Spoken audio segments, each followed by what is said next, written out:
நடவு நட்டேன். இது இப்போ 2 நாள் பேஞ்ச மழையில இது மாரி ஆகுதுங்க. வருஷம் இந்த இடம் இந்த மாதிரி தான் ஆகிட்டு இருக்கு, வடிகால் சரியில்லாமல்.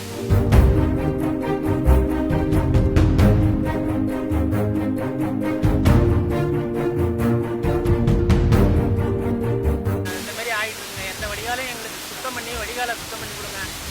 இந்த அரசு பார்த்து எங்களுக்கு நஷ்டீடு ஏதாச்சும் இருக்குது. 2 தடவை நட்டு 2 தடையும் வீணாக போயிட்டு வருஷம் இந்த மாதிரி போகுதுங்க. இந்த இடம் இவ்வளோக்கு எல்லாருக்குமே தெரியும். நீங்கள் பார்த்து ஏதாச்சும் அரசு பார்த்து உதவி செய்யுங்க.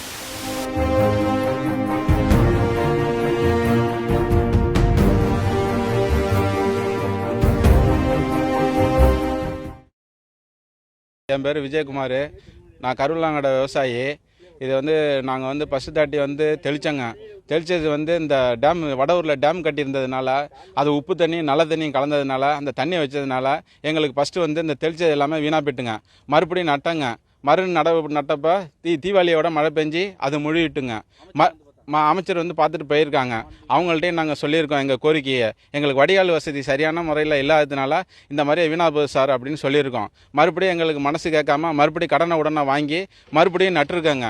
நட்ட பிறகு இப்போ பெஞ்ச மழையில் அந்த கார்த்திகை மாதம் பெஞ்ச மழையில் ஃபுல்லாக தண்ணிக்குள்ளே எல்லாம் நடவு எல்லாம் கிடக்குங்க, அழிவு போயிட்டுங்க. எங்களுக்கு சரியான போதில் வசதி இல்லைங்க, வடிகால் வசதி. அதை கொஞ்சம் கவர்மெண்ட் எடுத்து எங்களுக்கு கவர்மெண்ட் உதவி செஞ்சால் ஒண்டியும் தான் எங்கள் குடும்பத்தை பிள்ளைங்க எல்லாரையுமே காப்பாற்ற முடியுங்க. இல்லைனா நாங்கள் ஏதாச்சும் தூக்குமாட்டி தாங்க சாகணும்.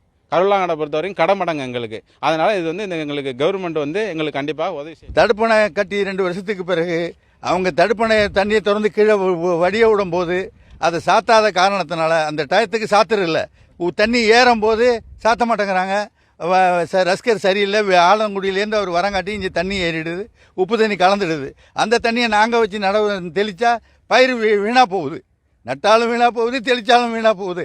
ஒன்றும் செய்ய முடியல. இதுக்கு மேற்கு நாங்கள் சொசைட்டியில் வாங்கின கடனை எங்கள் பொண்டாட்டி பிள்ளைகிட்ட இருக்கிற நகை அடமானம் வச்சு தான் அதை இல்லை விற்று விட்டு அதுக்கு பிறகு தான் அந்த விவசாயத்தை பண்ண முடியும் மறு வருஷத்துக்கும். இது இந்த வருஷமே பண்ணுறது எங்களுக்கு பெரிய தக்க தருணமாக இருக்குது. இந்த ஏரிகளம்னு சொல்லக்கூடிய இடம் நல்ல இடம், அது பொன் விளையிற மாதிரி. அந்த இடமே ஒன்றும் இல்லை. நீங்கள் டிவியை பாருங்கள், பார்த்ததுக்கு பிறகு அதை அரசாங்கமே ஏதாச்சும் எங்களுக்கு நஷ்ட ஈடு வழங்கணும்.